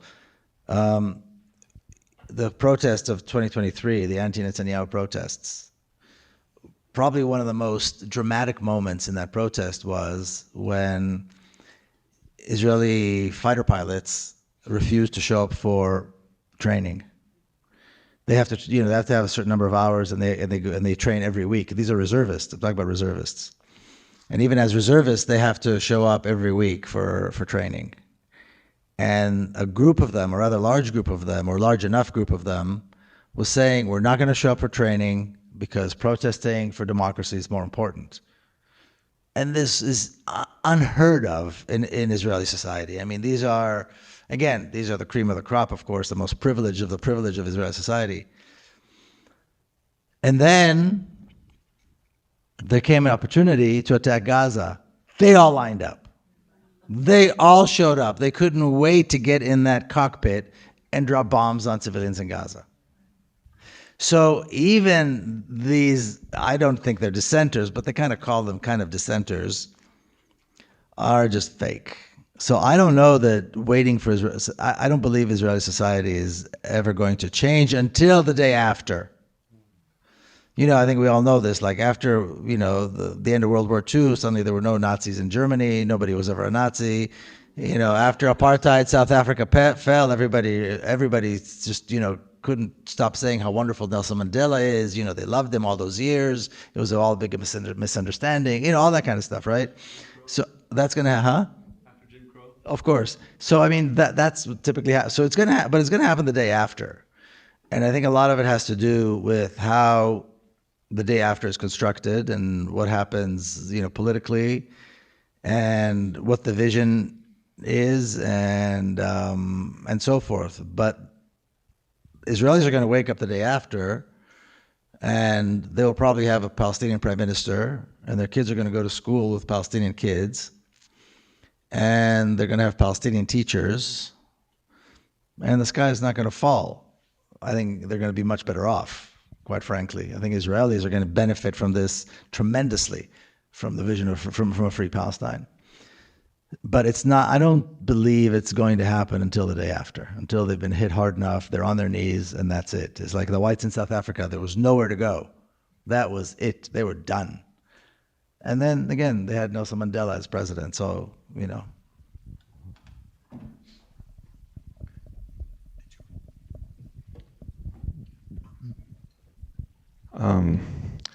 You've described kind of Israeli society as living in a little bit of a bubble, and I guess my question is there any opinion or awareness from the Israeli people that they're so dependent on a country, the United States, that funds Ukrainian battalions with Nazi ideology? I'm sorry, can you repeat the last part? So do Israeli citizens have an opinion or are aware that the United States, a country that they're so dependent on, funds Ukrainian battalions with Nazi ideology? Well, the Zionists never had, and this might seem a little crazy, but the Zionists have never really had a problem with aligning with Nazis and aligning with fascists. The Zionists had negotiated with the Nazis many, many times. The real Nazis, the Nazis in Germany, going back to the early 30s. And there were even Israeli politicians who said, the only problem with the Nazis is that they were killing the wrong people. And we see the Israeli government aligning themselves with some of the worst fascists around the world, historically. And so I'll never forget, I was just a kid, but John Vorster, who was the president of South Africa, showed up, and he was a Nazi in his youth. And he was visiting, and as he came off the plane, there's an honor guard, and I was a kid, and I knew that it was wrong because I knew that he was a Nazi in his past, and he was landing and he was getting an honor guard from the Israeli army, so they never had a problem with that at all. And I think right-wing, racist, violent regimes, they have a lot in common. But Israeli society obviously clearly does not have a problem with that. Hi, thank you. I want to ask you a question from a systemic lens to help understand a perspective of intervention. So I want to kind of go through it. We know the United Nations has passed certain resolutions, right, claiming and showing that the behavior of the Israeli government is awful, right? And the United States has recently abstained from vetoing in the Security Council, right? So things have been passed. But that's still non-binding in international law. The Israeli government just called the Secretary General persona non grata, right? So we're starting here. We have the United States as the hegemon, which is funding this genocide, and obviously that's fragmenting. We see that. So from the top international level, it's not working, and it hasn't been working. You're also claiming that we're marching in the streets in the millions. We've been since the Iraq War, and they're not listening to us. We see that humanitarian aid organizations like UNRWA is being targeted as, a terrorist organization and using the, structural Islamophobia narrative against Arabs, right? So now we're suffocating humanitarian aid. I mean, every part of the system is being attacked and being stopped. And so as somebody who works from different parts of the system and is trying to understand how to, where to intervene, right? At least we're seeing, Macron came out and finally said, well, America really only cares about itself. That's the first time that an ally is starting to speak out in such a way publicly. Is our hope a slow suffocation of the Israeli economy and this apartheid regime over time? Or is there some other thing I'm not seeing or we're not seeing to intervene? At what point in the system? Or is it just the whole system slowly has to shift and suffocate this psychological behavior that is pervasive? The Zionism and the psychology of that's literally integrated into every single part of the system. And our entire system is organized to protect it, to be quite honest. Where do we intervene? How do we intervene? If none of these things seem to be working, except I can see little cracks happening. I know it's kind of a big question, but if you could help me understand from a systems perspective, where should I go? What do I do? Because I'm trying. Where do we go? Well, first of all, this is the best summation of the reality I've heard in a long time. So thank you for that. That was brilliant. That was really brilliant. But you've described it as it is. I mean, really in a very short, succinct way, but you've really nailed it. Thank you. You nailed it. Now, how long it's going to take is going to depend on if we gear up or not. And if we wait for the slow disintegration of Israel, it's going to take, we don't have that kind of time. It's like when people say to me, so do you think this will happen in our lifetime or somebody else's lifetime? I'm going, you out of your minds? It has happened yesterday. What do you mean our lifetime, their lifetime? Today, we got to do everything today. We have to stop it now and for good. There's no sense of urgency, not as individuals. As individuals, we're all pulling our hairs and screaming at the top of our lungs.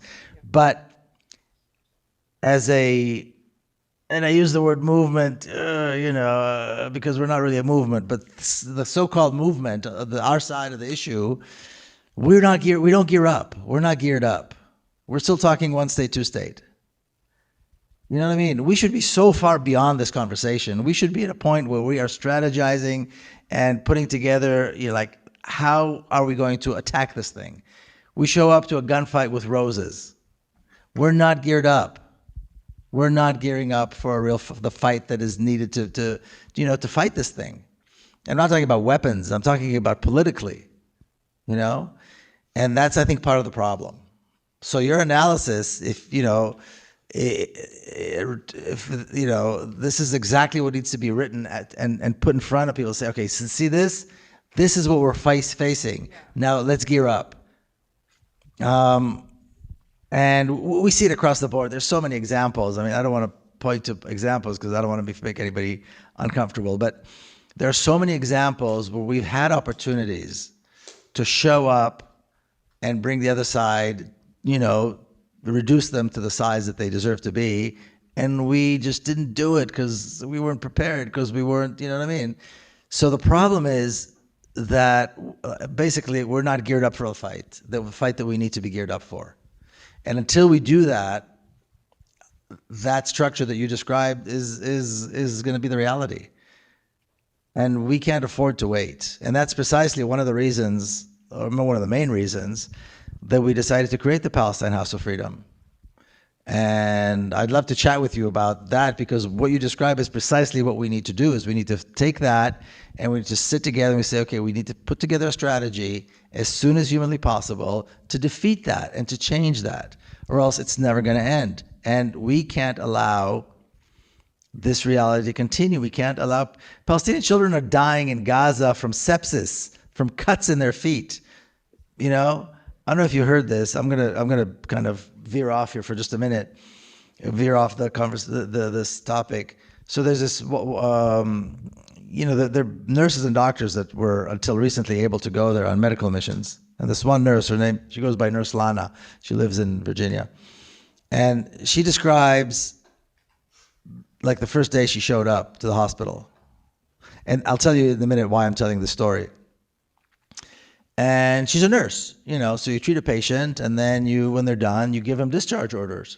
And what are the normal discharge orders? Go home, drink plenty of water, plenty of fluids, clean the wound, and replace the bandages. And as she's saying these to these patients in a hospital, in what remains of a hospital in Gaza, she's realizing there's no home, there's no water. There are no bandages. They're lucky if they can live in one of the corridors in the hospital. Then they're lucky. Otherwise, they're outside. And people are just dying from, like, she's describing this guy who was on the floor dying, and all he needed was fluids. There's nothing wrong with him. I mean, it was something that was easily curable. But you give him fluid once, what's going to happen in 5 hours and 6 hours tomorrow? He's going to die. Kids are dying from sepsis because everybody's barefoot and they're running around, and there's shrapnel and glass and they get cuts, and kids are dying from that. Now, that's horrifying.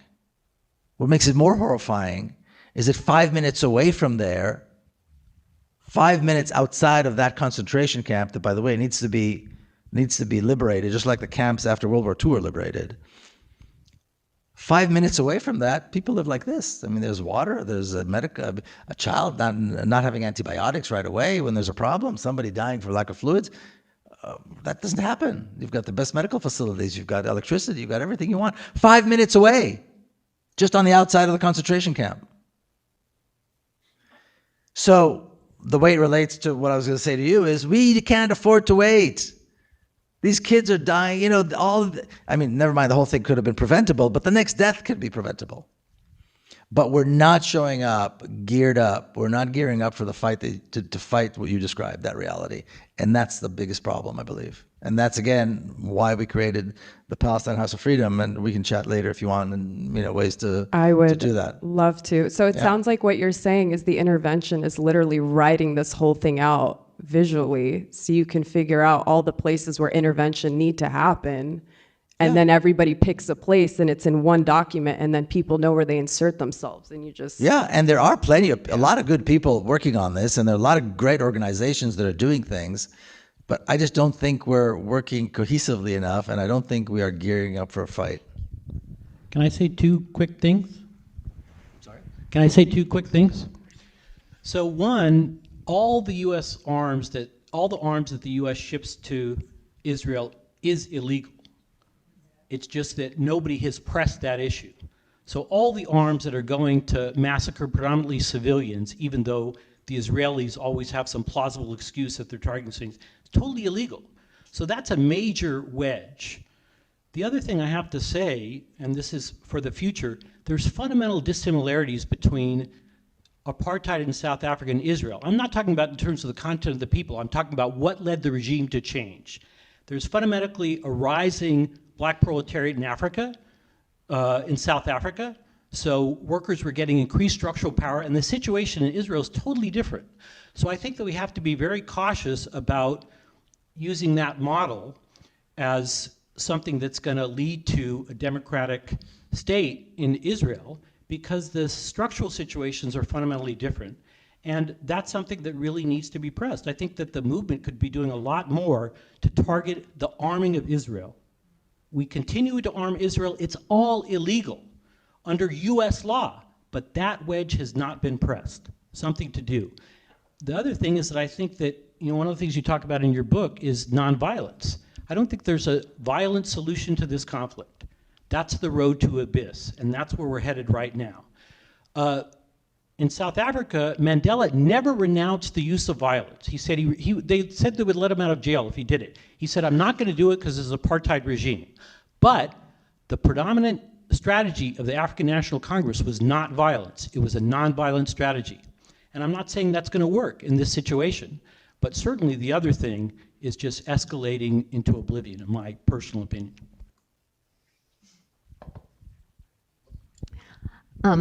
Thank you so much for being here, and thank you to JVP. I'm not Jewish, but I have been participating with the group, and it was somewhere to go and not feel like I was going to disintegrate in, horror but and actually I just wanted to say quickly, somewhere, maybe it was on one of those Power half hours, someone said, despair is a luxury unless you've done everything you possibly can. So I'm not despairing, there are lots of things that we can do.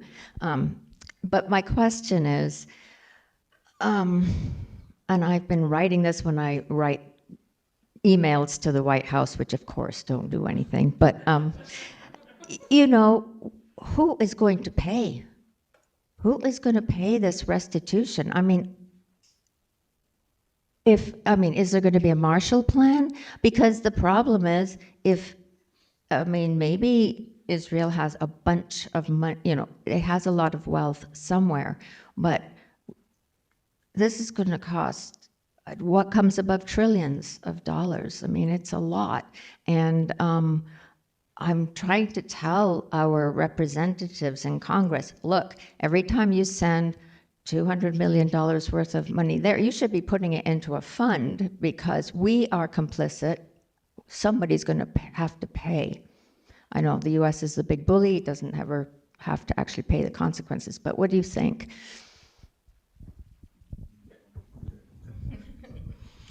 It's a good question. There's at least $4 or so billion a year that go there right now. They could keep going for that, and other billions that are going from all kinds of sources that are going there. If those billions can keep going, just be diverted to what needs to be done, that's one place where we can find the money. Hi, Miko. Nice to see you. Thank you for your talk. Earlier in your conversation, you were talking about the importance of the dialogues in your transformation with your personal ideologies. Currently, with the student movement today, there's a lot of structured discipline in what is effective, what's not effective, and a lot of people today are against dialogues. So I was curious what your opinions is on that, and if you think that constructive dialogues are a key asset in the overall movement, or if that is something that should be happening kind of more passively while we mobilize in other spaces. Yeah, people hold that against me all the time. You went through dialogue, so that means it works. So, but what happened over the last 20 years or so is that they co-opted dialogue and turned it into an industry. And they're using it as a weapon. So now they're asking Palestinians to sit in dialogue with Zionists. And that would be, you know, like Jews coming out of the camps and now negotiating a peace treaty with the Nazis. And I get this question asked a lot by Palestinians in Palestine and here too, you know, what do I think? By and large, I think the resistance to engage with Zionists is the right path. I don't think they deserve a seat at the table. I don't think they deserve a room to come into the room unless they renounce racism and violence completely. You know, I get this too. Everybody gets this. Do you condemn Hamas? You know, that kind of thing. Well, if they want to come in the room, they need to condemn, and there's a whole list of things they need to condemn, right? In fact, they're the ones who should be put on the spot, not the people who support justice for Palestine. But yes, I think the problem is that the other side co-opted this idea of dialogue, and there's a whole dialogue industry. There are camps and all kinds of organizations are paying for this, and you know all kinds of all sorts of activities have come up.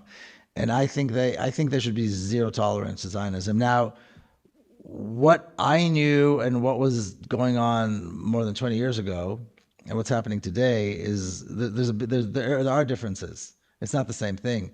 And again, I was very fortunate that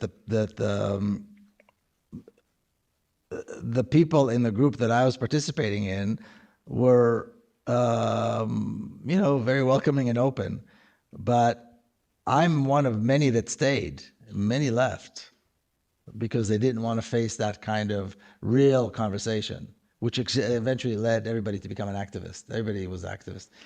So it's not exactly the same thing, but I think the rejection to dialogue with Zionists, and I think that what the students on campuses are doing is absolutely on the money. It's absolutely correct. Yeah. Can I ask you a follow-up question? It's a challenging question.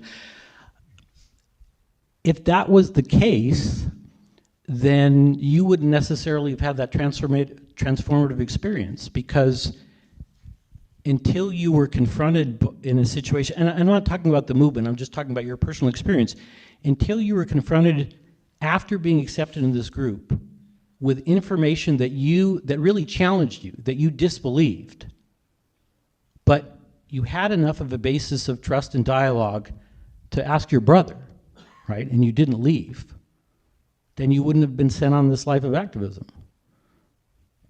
It's true. Like I said, people hold it against me all the time. I hear this all the time, and it's not untrue. It's true. And again, there's no 100% right or wrong. We're on a spectrum here, right?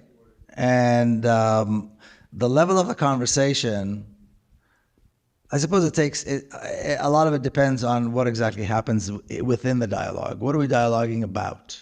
You know, I was not aware of the injustice, but when it was presented to me, I never said yes, but. And what we hear from the Zionists today is yes, but. And you know, Ed says this, and I quote you all the time. You say, I want to make sure I get it correct. You say, I reject racism. What's your opinion? Something like that, right? And what the Zionists say, yes, but. Well, there's no but. There's no but here. There's no gray area. Racism is racism, and there's no gray area here.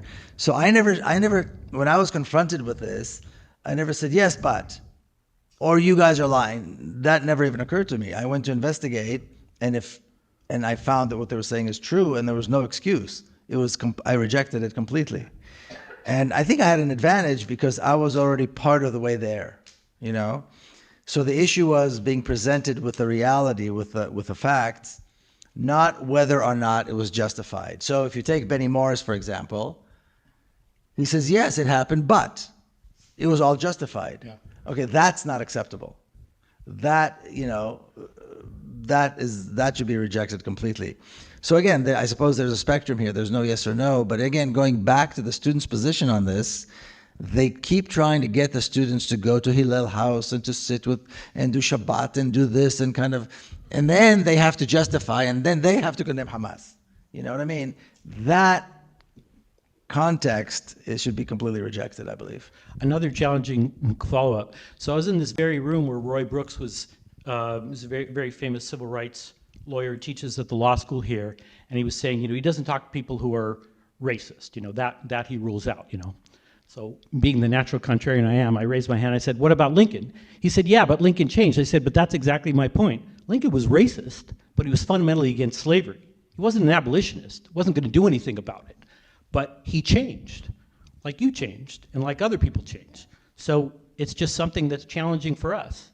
But you have to make an effort. Absolutely. You know what I mean?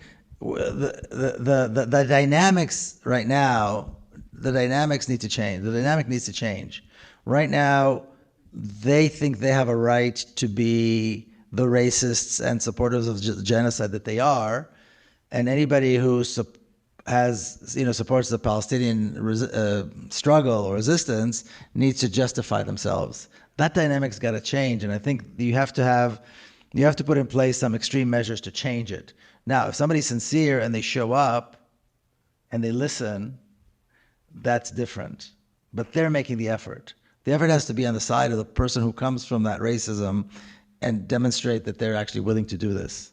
And again, there's a range. I mean, I remember being asked this years ago by young Palestinians who are being asked to go on these wonderful camps in Europe and all this fun stuff, or come to America and participate in all these groups. And they said to me, well, you're all saying, it worked with you. So, give it a try and see what happens. See what the results are. You know what I mean? But that's on a personal level. I think that there should be zero tolerance to racism. There should be zero tolerance to Zionism.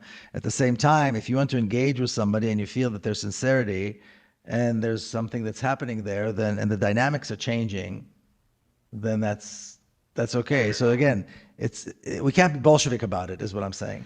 We did have an earlier talk by Jonathan Grubert who talked about early forms of Zionism which never believed in a Jewish state. So, for example, Noam Chomsky talked about being a Zionist, which today would mean anti-Zionist. He never believed in an exclusive Jewish state. So then he wasn't a Zionist. I know, but I'm saying at the time he thought of himself as a Zionist. What actually existing Zionism has been totally associated with the Jewish state, but that wasn't true for all Zionists. When was that? Who was it not true for? When was that? Was not true for Noam Chomsky. What does it mean to him? So what does it mean if Zionism is a very clear ideology? Zionism, as it historically developed, had a very clear ideology, but there were early forms, Jonathan Grubert talked about this, of Zionists who didn't believe in an exclusive Jewish state. I think that's cultural Zionism. Cultural Zionism is not about this. Yeah, that's what I'm saying. Yeah, I think these are fringes. People that were kind of on the fringes and said, well, we should have a state, but it should be Yes, but they were important inclusive. fringes. Yeah. They had an alternative vision. And I don't think we should accept what actually existing Zionism says Zionism is as the final word on Zionism. That's what Zionism has become today. But the earlier people had a very different vision. That vision lost out. But that's the alternative future that people are trying to will into being.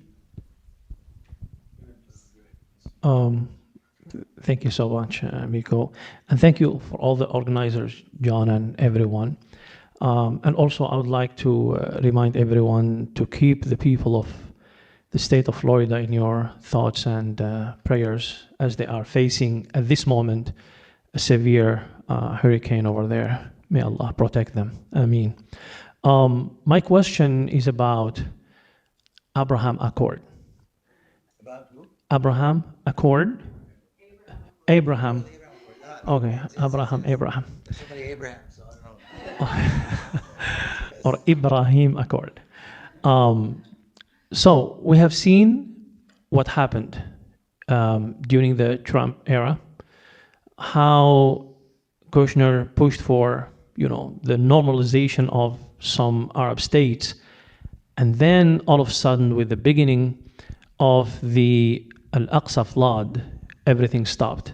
Now, how do you see the future of this accord?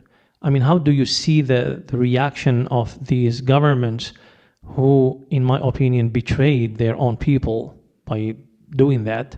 So in the light of the genocide in Gaza, how do you see the future of this accord?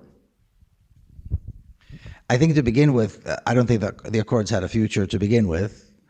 I think that people who signed the Accords were ashamed. I mean, some of the countries didn't even send their leaders; they only sent their foreign ministers because they didn't want to be associated with it. And I think they will forever be remembered as traitors. Now, as soon as the Al-Aqsa flood began, they're like, oh my God, no, we can't do this. We're going to stop right away. The Saudis were the first ones, I think, to say, no, there's no normalization now. This is gone. We can't talk about anything right now. And maybe it was a lesson to them to realize, to see that they have to make a strategic decision. And sadly, most of these countries made the strategic decision in the wrong way by aligning themselves with Zionism, with the Zionist state.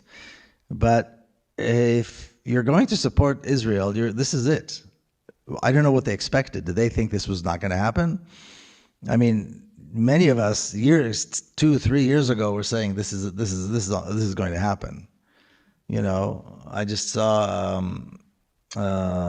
this wonderful Palestinian journalist, Wafa Al-Odaini, was just murdered in Gaza. She was targeted and killed a few days, maybe a week ago, with her husband and 2 children. She was wonderful. I've been in touch with her. And after I got the news, I looked through some of our exchanges on WhatsApp, and she wished me happy birthday. And after that, she said, so what do you think is going to happen? And this is a year and a half ago or something. And I said, I think a catastrophe is on its way. And if the world doesn't step in, there's no telling how bad it's going to be. So I don't think, so if I could tell, and many other people could tell, I doubt that these others, but their interests are so narrow and so short-sighted. So now they're embarrassed because they supported something that was obviously going to lead to this.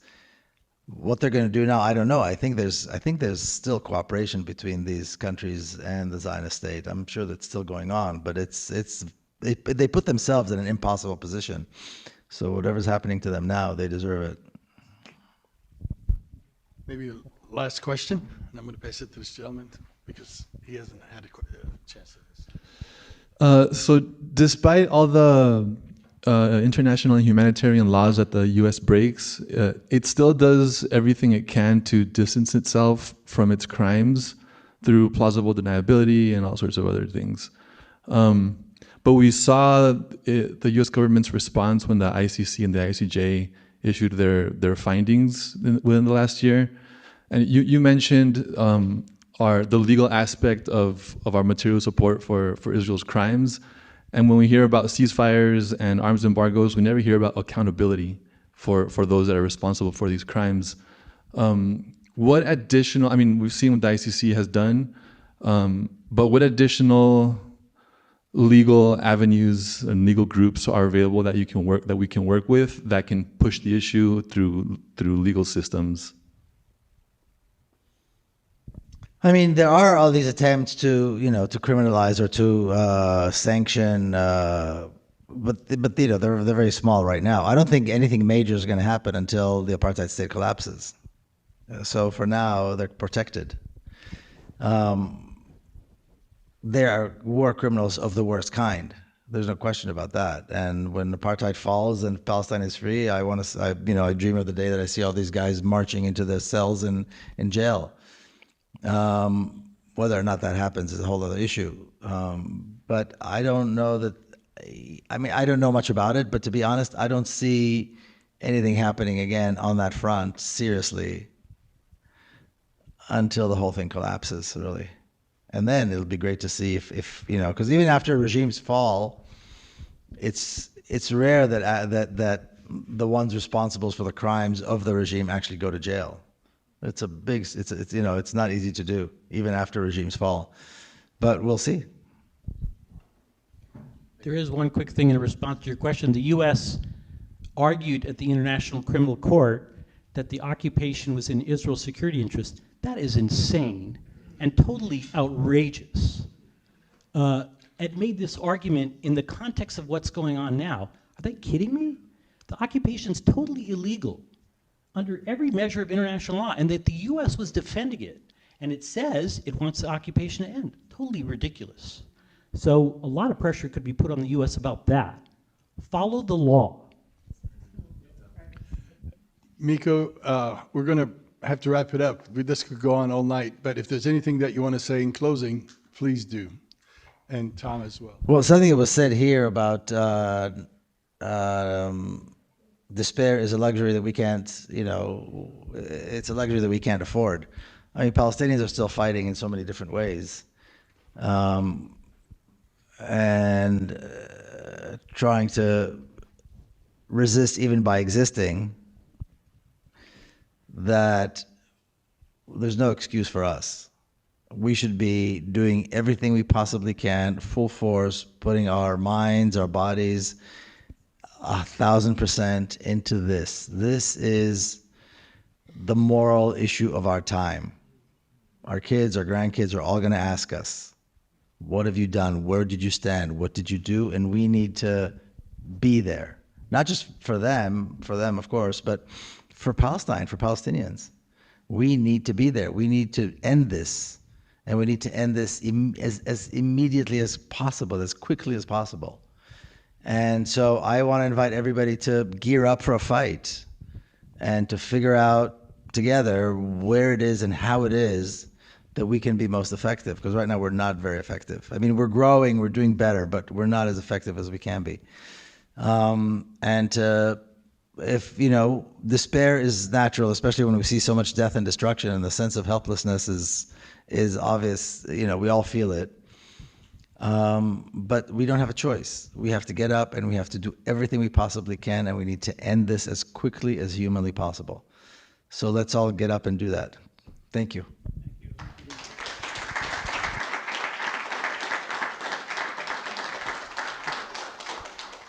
One just final thing. First of all, I want to thank you for the opportunity to interview Miko and talk a little bit. We actually, I think some of our ultimate vision is the same, but we actually have fundamental disagreements on how to get there. And I think that you're going to find a lot of people in this movement who are concerned with immediately ending the violence, totally unacceptable, who condemn the violence against civilians on all sides, even though it's totally disproportionate on Israel's side.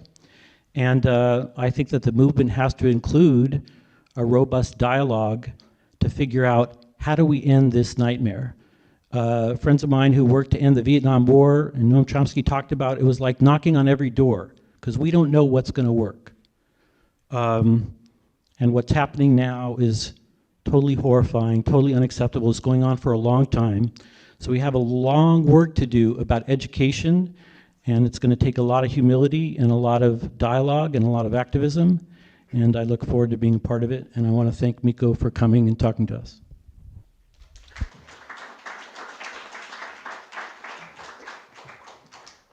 If I may